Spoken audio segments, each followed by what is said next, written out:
त्यांचे हे योगदान खूप महत्वाचे होते.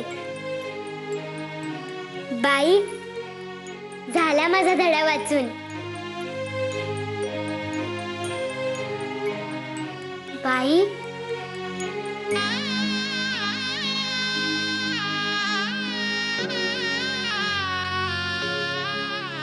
बाई, काय झाले? तुम्ही आज एवढ्या गप्प गप्प का? कसला विचार करता आहात का? आज इथे येताना तुमचे मामनजी भाऊसाहेब भेटले.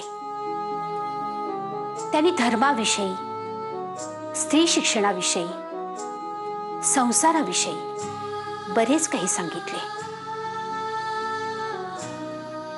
त्याचाच विचार करते मी. म्हणजे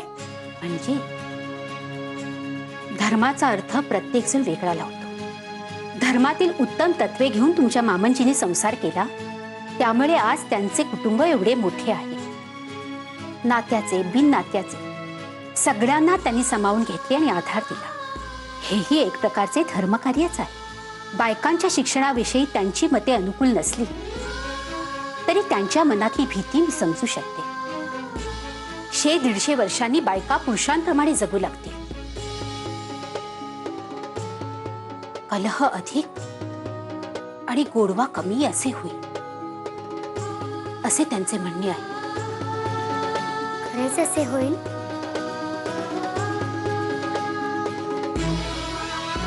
कोणत्याही गोष्टीचा अतिरेक वाईटच असतो रमाबाई, पण शेवटी तारतम्य हे प्रत्येकावर अवलंबून असते.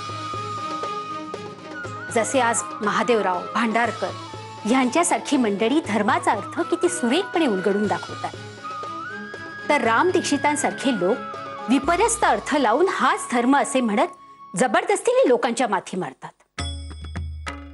शिक्षणाचा उपयोग स्त्रिया कसा करतील यावरच सारे पुढचे अवलंबून आहे.